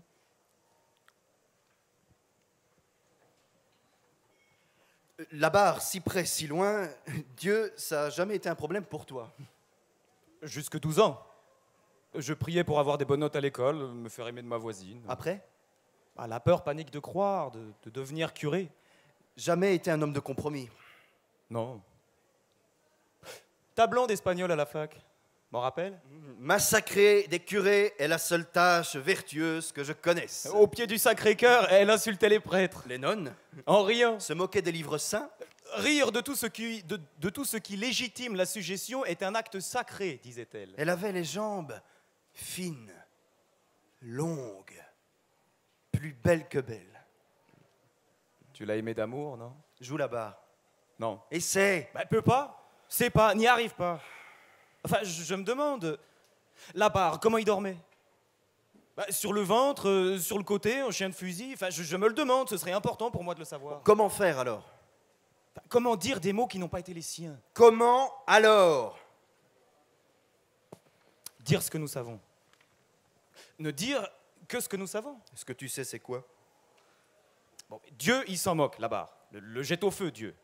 Tu veux dire d'instinct brûle en lui les oppressions. Et discute pas de Dieu, la barre. L'écarte comme en une affirmation de tout son être. Discute pas avec les mystificateurs, la barre. Non, les ignore. Les injuries, horribles travailleurs. Défends pas des libertés, la barre. En jouit. Dans les rues d'Abbeville. Dans les cabarets. Sur les parvis des églises, au cœur du couvent. Et n'aiment pas cela, les habitants d'Abbeville. S'inquiètent. Combien de temps? Combien de temps encore à vivre? Moins de 2 ans. Comment faire entendre pourquoi cette mort d'hier si présente aujourd'hui? Joue la barre. Non. Essaie. N'est pas un héros là-bas. Les héros ont du sang sur les mains, toujours. Lui n'en a pas. N'a tué en lui que Dieu. Dieu n'a pas de sang. Se joue, François-Jean, des vieilles idoles. Henri triche, car a du cœur, mais n'est pas le plus fort, alors triche. Va à la messe, à confesse, n'y dit que ce qu'il veut, s'amuse. Approche trop des curés, ils mordent. Dieu ne protège pas des curés. Ne choisit pas d'être un héros, François-Jean. Ne se croit la proie d'aucun destin. Ne défend aucune idée. N'est au service de personne. Ne veut pas être un martyr, n'a foi en rien. Exerce sa liberté. Dieu, une affaire de mots pour lui. Joue avec eux. Écoutez, au tribunal, alors qu'on l'accuse de rigoler du Seigneur, dira sérieux que quand il se moquait du bon Dieu, il parlait d'un homme de son pays qui portait ce nom. À Paris, les femmes et les hommes de la cour retournent à leurs études, lisent l'école de la volupté, l'art de jouir, l'art de foutre. Et s'en foutent les riches, les puissants de l'ordre qu'ils imposent. Peuvent tout se permettre, en secret. S'autorisent tout, sont protégés par leur éducation, un ensemble de règles. L'ignore, la barre. Le sait. Pierre, comme sortant de lui-même, comme se glissant dans la peau du chevalier. Où que je sois, et même là où je ne suis pas, ils sont, m'en veulent, les notables, les vieux, les juges, les curés, me plient dans leur histoire, me détestent tous, me mettent à part. Moi, je ne rentre pas dans leur rang. S'autorisent tout, les riches, les puissants. Ils se déguisent en croyants, en hommes d'affaires, en chefs de guerre. La barre, son masque, c'est celui du drame. L'ordre, à Abbeville, l'ordre, c'est Duval de Soicourt. Un regard indifférent, une assurance béate. Un roturier, jaloux, assesseur du lieutenant criminel de la ville. Un roturier conservateur que la chance fuit. La chance, le seul mérite dont on puisse légitimement se vanter. Duval, qui n'aime pas, qui déteste François-Jean, ses amis, qui rassemble toutes les méchancetés des adultes. Elles vont tuer le jeune chevalier. Duval, fabriqué avec de la pureté, avec l'idée de la pureté, ne prend pas de plaisir à traquer la barre. Il prend du devoir. L'âme bornée comme le devoir, Duval, qui racle les on-dit, les collectionne. On dit que la barre et ses amis cassent la nuit les vitres des riches maisons. On dit qu'ils chantent en ville des refrains blasphématoires. Où la Vierge est comparée à une putain. Le paradis à un bordel. On dit que je possède des livres obscènes. Que je convie les jeunes du coin à venir en admirer les gravures. Que je m'agenouille devant ses ouvrages. Que j'affirme que si Dieu existe, il n'est qu'un Jean Foot. On dit que Détalon des mois avons acheté un Christ de plâtre afin de le briser. Que j'aurais dans un cabaret craché sur un crucifix. Sur des images saintes. Que j'aurais fourré dans ma culotte une image du Saint-Suaire. Que dans les premiers mois de 1765, j'ai brisé une hostie. Et que le sang du Christ n'en ayant pas jailli, je me suis masturbé dessus. Maintenant, il nous regarde. Il nous observe, nous surveille, nous guette, nous soupçonne, scrute nos rêves, nos pensées, imagine nos actes, en font des blasphèmes, des crimes, qu'il se repasse, qu'il refaçonne, qu'il exhibe dans la ville, dont il nous accuse. Ne me font pas peur. On murmure, on répète que le 6 juin 1765, toi et tes amis d'Étalon des Moinelles, vous en allant déjeuner chez moi à l'abbaye, vous avez croisé sur la place Saint-Pierre le cortège de la fête Dieu et que vous ne vous êtes pas découvert devant le Saint-Sacrement. Louis XV à Paris, le même jour, fait arrêter son carrosse au passage d'une procession. En descend, se prosterne. Quand on veut maintenir un peuple à genoux, il faut lui montrer comment s'y prendre. Vous croyez que la barre connaissait Claude le Petit, brûlé à 23 ans en place de Grève à Paris le 1er septembre 1662 pour avoir écrit contre l'honneur de Dieu et de ses saints? Foutre du cul, foutre du con, foutre du ciel et de la terre, foutre du diable et du tonnerre, foutre du Louvre et du Montfaucon, foutre du temple et du balcon, foutre de la paix et de la guerre, foutre du feu, foutre du verre, foutre de l'eau et de l'hélicon. Foutre des valets et des maîtres, foutre des moines et des prêtres, foutre du foutre et du fouteur. Foutre de tout le monde ensemble, foutre du livre et du lecteur, foutre du sonnet que t'ensemble. La barre entre dans le drame de Claude le Petit. Et ne le sait pas. Combien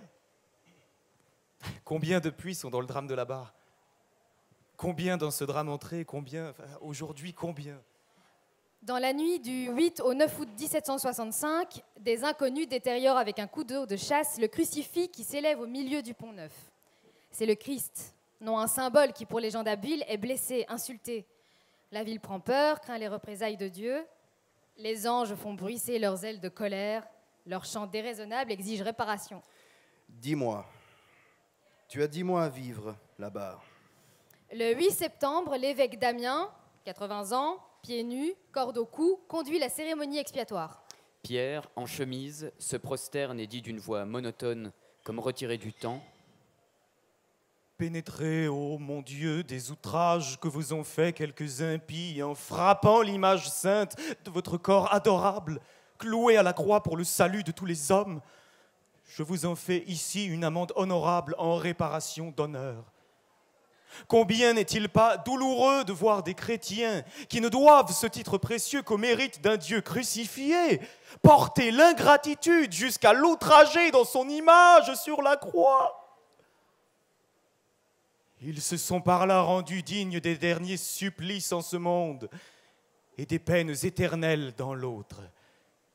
Mais parce que nul péché n'est irrémissible auprès de votre miséricorde, ô mon Dieu, quand elle est sollicitée par les mérites infinis de notre Seigneur Jésus-Christ, nous réclamons cette même miséricorde et ces mêmes mérites pour obtenir la conversion de ceux qui ont commis une si grande impiété.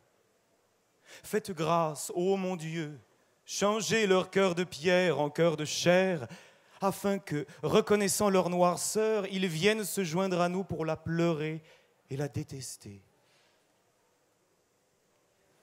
Combien depuis entrer dans le drame de la barre? Du chevalier à délier. Mal barrée la vie. Inventé, mais comment un monde sans barreaux? Un monde sans barreur. Combien depuis entrer dans le drame de François Jean? La barre comme un trait d'union entre hier et aujourd'hui. Quelques mois à vivre, quelques mois, ne le sais pas. Mais pourquoi cette pièce? Pour dire quoi? Attends, dire ceci. Ne dire peut-être que ceci. Un monstre? Pour le pouvoir, pour Duval, la barre est un monstre. François Jean, tu souilles le Christ et tu vas à la messe, à confesse. Tu mêles l'or et le plomb, tu es un être contre nature qu'il faut convertir, conduire à repentance. Il faut entendre Duval, jouer Duval, donner un corps, une voix à cet être qui ne sait pas voir l'innocence, qui vous oblige à suivre la loi, la règle. Duval, dont chaque rêve est pour l'homme une nouvelle prison. Claude joue Duval de Soicourt. Mon fils, vous devez être à mon image.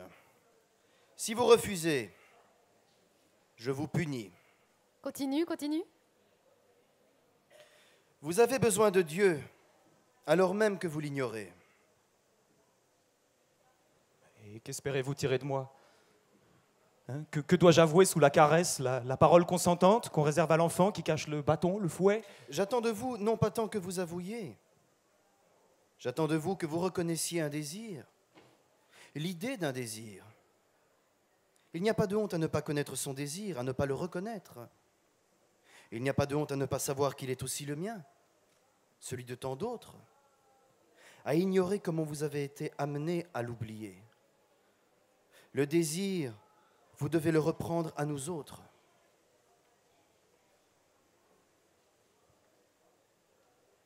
J'aimerais tirer ta perruque, Duval. Te voir en cheveux sans le masque. Comment penser que je vous veux du mal? Que je pourrais vouloir autre chose que votre bien et celui de nos concitoyens? Il faut que je m'occupe de votre bizarrerie, de tout ce qui en vous vous anime. On a tout à craindre d'un homme qui use de son sexe. Maudit soit l'engin de la reproduction. Mon fils, vous cherchez le bien. Se trompaient les philosophes, se trompaient Voltaire, Diderot. N'a pas été condamné pour des choses futiles, le chevalier, vitre brisée, blasphème. a été condamné parce qu'il touchait à quelque chose d'essentiel, la barre. Parce qu'il remettait en cause une société totalitaire qui ne pouvait tolérer le mal, n'admettait que l'unique, devait condamner François-Jean Duval pour purifier le monde à être brûlé. Combien de jeunes, depuis, ont pris les pas de la barre? Combien? Nombreux aujourd'hui les jeunes occidentaux qui approchent pour les convertir ceux qui dans le monde ne leur ressemblent pas.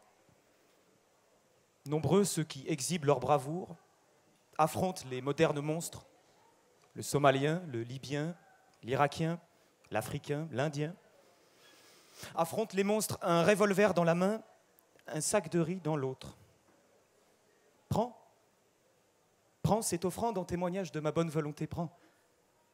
Tu veux être à mon image, mon enfant, et tu ne le sais pas. Tu veux le bien, mais tu l'ignores. En échange d'un sac de riz, quoi. Pierre se saisit de Claude, le jette violemment, loin de lui. Un jeu de lumière devra faire comprendre au spectateur qu'il se retrouve derrière des barreaux. Au bout d'un temps, Pierre invite Claude à sortir de sa geôle.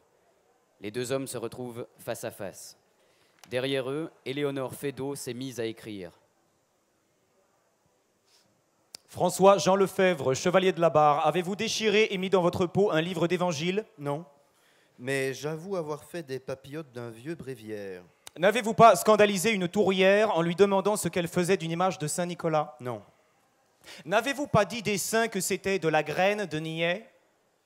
Je reconnais que je ne crois pas à certains faits de bigoterie, ni à certains points de religion qui paraissent blesser le sens commun.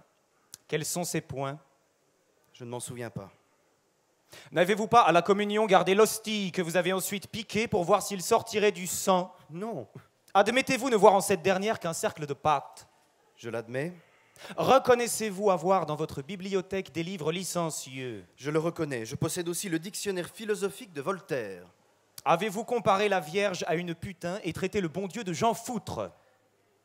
Étant gris, j'ai pu tenir quelques propos de ce goût-là, mais je ne sais pas précisément si c'est dans ces mêmes termes. Avez-vous mutilé le Christ du Pont-Neuf? Non, c'est Détalonde qui a commis ce forfait. Savez-vous où se cache le sieur Détalonde? Non. Avez-vous souillé le cimetière Sainte-Catherine? Non. Éléonore s'est, vers la fin de cet interrogatoire, approchée du devant de la scène.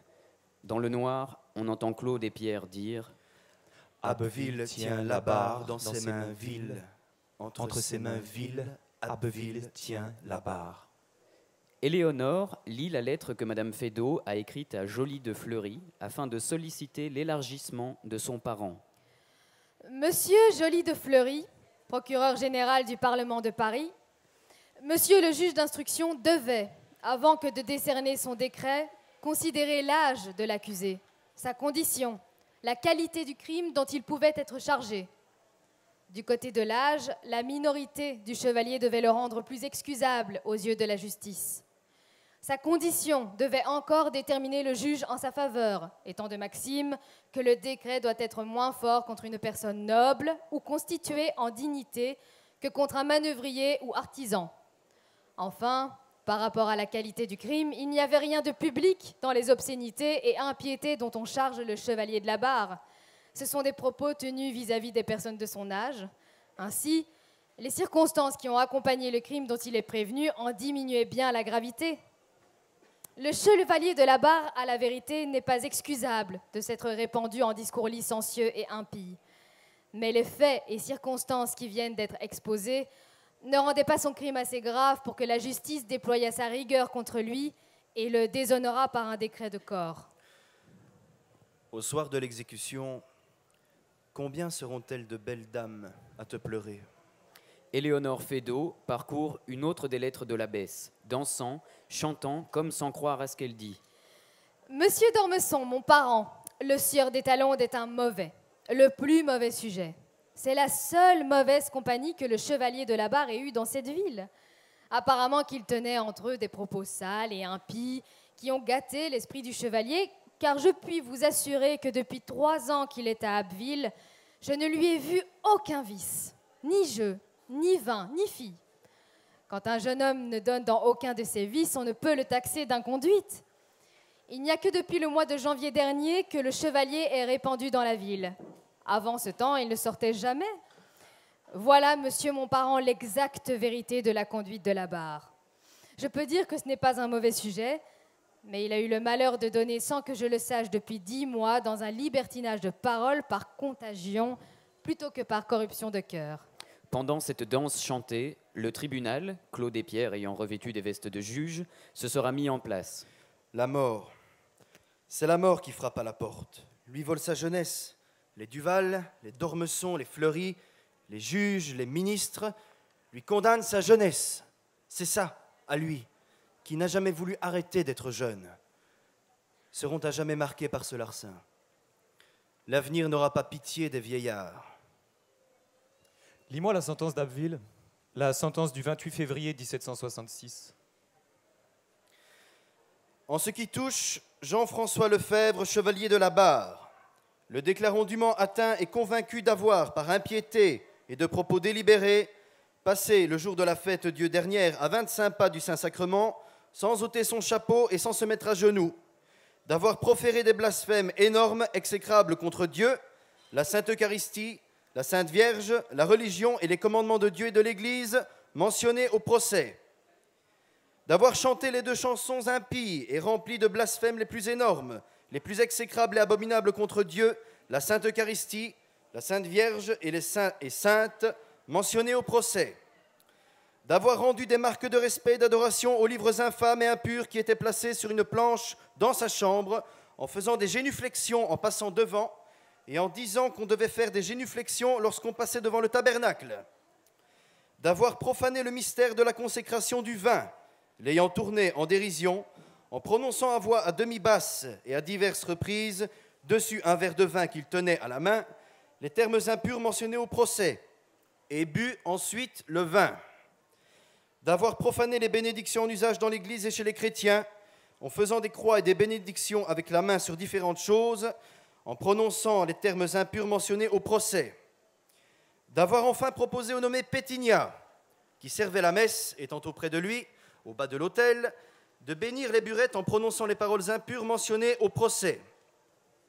Pour réparation de quoi condamnons François-Jean Lefebvre, chevalier de la barre, à faire amende honorable devant la principale porte de l'église royale et collégiale de Saint-Vulfranc de cette ville d'Abbeville, où il sera mené et conduit par l'exécuteur de la haute justice dans un tombereau. Et là, étant à genoux et nu-pieds, ayant la corde au cou, écriteau devant et derrière portant ces mots « impie, blasphémateur et sacrilège exécrable et abominable », et tenant en ses mains une torche de cire jaune ardente du poids de 2 livres, le condamnons à dire et déclarer à haute et intelligible voix que, méchamment et par impiété, il a passé de propos délibérés devant le Saint-Sacrement sans ôter son chapeau et sans se mettre à genoux, et proférer les blasphèmes mentionnés au procès, et chanter les 2 chansons remplies de blasphèmes exécrables et abominables mentionnées au procès, et a rendu des marques de respect et d'adoration à des livres infâmes, et profané le signe de la croix, le mystère de la consécration du vin, et les bénédictions en usage dans l'Église, dont il se repent et demande pardon à Dieu, au roi et à la justice. Et audit lieu, le condamnons à avoir la langue coupée. Cela fait, il sera conduit dans le même tombereau dans la place publique et principal marché de cette ville pour, sur un échafaud qui sera à cet effet dressé, avoir la tête tranchée et être son corps mort et sa tête jetée au feu dans un bûcher ardent pour y être réduit en cendres et les cendres jetées au vent. Ordonnons qu'avant l'exécution, le dit Lefebvre de la barre sera appliqué à la question ordinaire et extraordinaire pour avoir par sa bouche la vérité d'aucun fait du procès et révélation de ses complices. Déclarons tous ses biens acquis et confisqués au roi ou à qui il appartiendra. Ordonnons que le dictionnaire philosophique portatif, faisant partie des 10 livres qui ont été déposés en notre greffe, sera jeté par l'exécuteur de la haute justice dans le même bûcher, où sera jeté le corps du dit Lefebvre de la barre, et en même temps. Vont faire appel. N'y croit pas, la barre, à ce jugement. Et est surpris par l'engrenage qui l'a conduit jusque-là, étonné par ses forces qui échappent à son contrôle, les contradictions de ses contemporains. Font appel, lui, son ami Moinel, confiant dans la justice du roi. Sont emmenés à Paris. Enfermés à la conciergerie. Dans la tour Montgomery. Aujourd'hui détruite. Les pierres, la vie. Les pierres ont la vie moins dure que les ennemis de la liberté. Sur la barre, qu'a-t-on construit?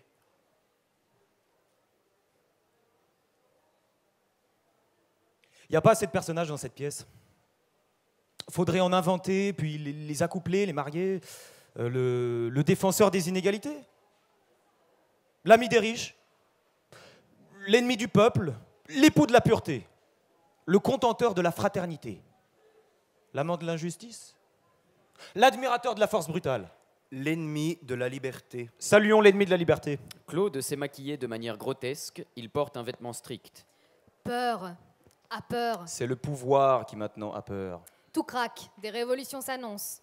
Peur de l'irreligion, de la philosophie, peur pour la famille, la propriété, pour Dieu, le pouvoir, l'ennemi de la liberté, ses oncles, ses tantes, ses cousins ont peur. S'épouvante. Veulent faire peur au peuple, son ennemi. L'ennemi de la liberté et Pierre, qui va jouer la barre, ont pris place. Le premier en évidente position de supériorité, le second sur la sellette. Les propos de l'un et de l'autre seront dits de manière rapide et de façon saccadée. Greffier, noté. François-Jean Lefebvre, chevalier de la barre, âgé de 20 ans, sans profession à Abbeville. Avez-vous demeuré dans le couvent des dames religieuses d'Abbeville? 3 ans et demi. Connaissez-vous le sieur d'Étalonde? Oui. Étiez-vous en liaison avec lui? Je le voyais quelquefois. Étiez-vous avec lui lorsqu'il a mutilé le crucifix qui était sur le pont d'Abbeville? Non. Avez-vous porté des coups de canne à ce crucifix? Non. Étalonde en a-t-il convenu le lendemain? Oui. Avez-vous chanté des chansons impies et blasphématoires? Non. Étant gris, j'ai chanté une chanson sur la Madeleine. Avez-vous profané le signe de la croix? Non. Avez-vous tenu des discours contre la religion? Non. Avez-vous des livres impurs? En avez-vous prêté? J'en ai prêté à quelques personnes qui me les ont demandés. À ce moment, Pierre prend le rôle de l'ennemi de la liberté. Claude joue Moinel. Greffier, noté. Charles-François Marcel Moinel, 18 ans, surnuméraire dans la gendarmerie de la gare d'Abbeville. Connaissez-vous le sieur d'Étalonde et le sieur Labarre? Oui. Les avez-vous vus donner des coups de canne et mutiler le crucifix qui était sur le pont? J'ai vu le sieur d'Étalonde donner des coups de canne et non le sieur de la barre. Avez-vous, passant devant le Saint-Sacrement, ôté votre chapeau? J'ai ôté mon chapeau, mais le sieur d'Étalonde et le sieur de la barre ne l'ôtèrent pas. Avez-vous chanté des chansons infâmes? Non. Le sieur Labarre vous a-t-il prêté des livres? Il m'a prêté le portrait des Chartreux et les lettres philosophiques. Avez-vous craché sur des images? Non. Madame l'ami des riches, monsieur le défenseur des inégalités, monsieur le pourfendeur des pauvres, madame la partisane d'un progrès très modéré dans le cadre de la loi, monsieur l'ennemi du peuple, la sentence d'Abbeville est confirmée. Langue coupée, tête tranchée, brûlée. Le spectateur devra pouvoir reconnaître en Pierre l'évêque d'Abbeville, monseigneur de la Motte, pieds nus, en chemise, avec peut-être dans les bras un crucifix mutilé. Je vous supplie, monsieur le procureur général, de suspendre autant qu'il se pourra l'exécution de la sentence d'Abbeville contre les accusés d'impiété. Nous travaillons à obtenir du roi que la peine soit changée en prison perpétuelle. Il est certain que rien ne souffrira du délai que je prends la liberté de vous demander. Le public serait content d'un enfermement et il suffirait pour que le nombre des impies augmente. Tout, racontez-moi tout. Racontez-moi le retour de Paris, les routes de campagne, la carriole, les gardes, l'approche d'Abbeville, les sombres forêts comme un suaire déposé sur le monde. Racontez-moi ce 1er juillet 1766. Plus que quelques heures à vivre. Faudrait pouvoir tout dire. La torture, à 5 heures du matin, les jambes enfermées avec des planches de chêne, puis un coin enfoncé, puis deux. La sérénité du chevalier, sa merveilleuse qualité de silence. Ne crie pas à la barre, impassible, élégant. Contre la douleur, l'élégance est une arme puissante. Ces derniers mots, j'aimerais bien entendre ces derniers mots. Le confesseur qui vient le voir dans le cachot où on l'a reconduit, les jambes brisées, il l'invite à déjeuner. Vous avez besoin de force pour soutenir le spectacle que je vais donner. Puis il commande un café. Il ne m'empêchera pas de dormir.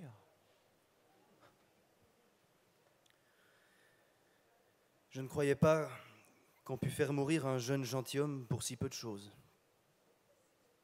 Je n'aurais pas cru cela possible, je n'aurais pas cru que cela irait si vite. Je voulais juste satisfaire un démon de liberté, d'audace que je portais sur ma peau. Tout est trop grand pour moi. Le pire, le plus noble, j'en ai été capable. Dieu, pourquoi tu nous as adoptés? Cela sent la sueur, ça pue, le cadavre, l'odeur de l'homme, des tueurs. Ce sont des tueurs. N'arrêteront plus, en voudront toujours plus, au nom d'une idée, une abstraction. Retenir mes mots, ne pas me laisser entraîner par eux, ne pas les laisser me tirer là où je ne veux pas aller, à cette heure du rapport féroce entre les hommes. Ne pas regarder le ciel, ne pas baisser les yeux, regarder à ma hauteur. Avant que ne finisse le jour, tu prendras ma langue, bourreau. Tu couperas ma tête, ma vie. Le monde qui se mettra à crier jusqu'à ce que tombe ma tête, jusqu'à ce que prenne le feu, le craquement épouvantable, le crâne qui éclate, la cendre que l'on ramasse. Mon corps est mon âme. Arraché, brisé, serré, coupé, tranché, broyé, écrasé, séparé, déchiré, guerre, mort, toujours. Leurs mains sales. Commencer, en finir. Tout raconter. Il faut raconter tout. Toujours la même histoire devant nous encore. Tout dire de nos larmes. Les larmes de la raison. C'est à 5 heures. À 5 heures de l'après-midi qu'ils sont venus le chercher. Au cou, ils lui ont passé une corde. Sur son dos, sur sa poitrine, un écriteau. Impie, blasphémateur et sacrilège exécrable et abominable. Ils l'ont fait monter dans une carriole, direction le supplice, rue Saint-Gilles, rue des Ménines. Nous connaissons tous des noms de rues, partout, à la surface du monde. Des rues où l'on fait monter dans une carriole un fourgon, des femmes, des hommes, direction le bourreau. Des rues qu'emprunte la charrette, celle de François Jean. La foule hurle, insulte le condamné. Ses compagnons l'ont abandonné. Avance la carriole, s'arrête, repart jusqu'à la place du marché. Une plateforme. Un seul coup d'épée suffit pour décoller la tête du chevalier. Brûle le corps, brûle le dictionnaire philosophique, brûle quelques livres, se consume le corps. Il dort, la barre. Il dort. Il dort. Des années qu'il dort. Se réveille. Se réveille. N'arrête pas de se réveiller. De se rendormir. Se réveille. Veille. Ne meurt pas. Attend de mourir. Désespérément. Désespérément veut mourir. N'y arrive pas. Disparaître. S'évanouir. Ne peut pas. Voudrait n'être plus qu'un monument. N'être plus qu'un monument. Une histoire. Voudrait n'être qu'une histoire Le du voudrait. passé. Échoue. La vie barrée. Mal barrée. La vie. Devant nous si étroite. Barrer l'horizon. La barre toute. Direction bonheur. La vie sans barreaux. Tenir la barre. La barre toute. Direction bonheur. Point barre. Noir.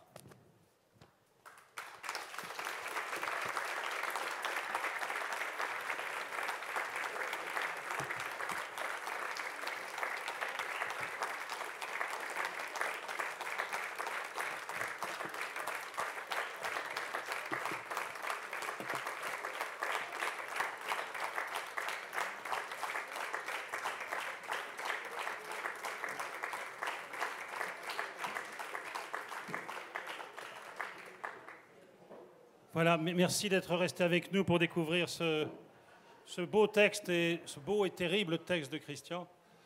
Je voulais préciser deux petites choses. La séance a été longue, donc on ne va peut-être pas s'éterniser, mais Christian tenait beaucoup à ce texte. Et vous avez remarqué que ce sont trois comédiens qui s'interrogent sur la possibilité de traiter un tel sujet et comment l'incarner sans le trahir et comment l'interpréter. Donc c'est vraiment une méditation aussi sur la fonction du théâtre dans la société et sur l'art de l'acteur en même temps. Et il faut dire au-delà de ça que les textes que vous avez entendus sont évidemment les vraies minutes du procès, les interrogatoires. Donc il est reparti du noyau dur, du texte historique. Hein, donc on a comme pour Cochon avec Jeanne d'Arc, on a les minutes de ce procès, puis de ce procès en appel à Paris qui a confirmé la première sentence. Vous savez que Voltaire, on brûle son dictionnaire philosophique en même temps que la barre. Il a, après l'affaire Calas, il est intervenu en faveur de la barre. Il y a deux choses qu'il faut spécifier aussi, c'est que l'Église est intervenue en faveur de la barre aussi. Donc le Vatican a demandé la grâce et l'évêque a demandé la grâce aussi, parce qu'il trouvait que c'était une contre-publicité pour leur doctrine que d'être aussi rigoureux que cela. Donc il y avait mais on assistait à ce moment-là au raidissement idéologique de Louis XV qui, le diable se faisant vieux, est devenu ermite, comme vous le savez, sous l'influence de sa sœur qui était cloîtrée. Et donc c'est le roi qui a refusé sa grâce à ce moment-là. Mais ça n'empêche pas que les procès ont abouti dans ce sens-là. Et je pense que Christian, avec son sens de l'universel, il ouvre bien à la fin du texte sur toutes les charrettes sur lesquelles on monte encore à l'heure actuelle pour des raisons similaires. Et ce texte, nous l'avions présenté au Théâtre du Balcon au mois de mai, en présence de Christian, et nous avons la ferme intention de le refaire à Paris, au Théâtre 14, et à Bruxelles, à la faculté Saint-Louis. Voilà, ils sont pas rancuniers, c'est une université qui est proche de l'Université catholique de Louvain. Et donc on va essayer de porter ce texte le plus loin possible, et on compte sur les amis qui sont là pour l'accompagner. Voilà. Est-ce que quelqu'un veut ajouter quelque chose? Est-ce qu'il y a un témoignage, une prise de parole ultime? Non, peut-être qu'après le texte de Christian, il vaut peut-être mieux rester sur l'écho. Je vous donne évidemment rendez-vous pour la deuxième séance demain à 18h au Conservatoire. Et je vous dis, l'affaire n'est pas terminée puisque nous allons continuer à défendre ce texte en Avignon, à Paris, à Bruxelles et partout où on en trouvera l'opportunité. Merci beaucoup d'avoir été là et à très vite. Merci.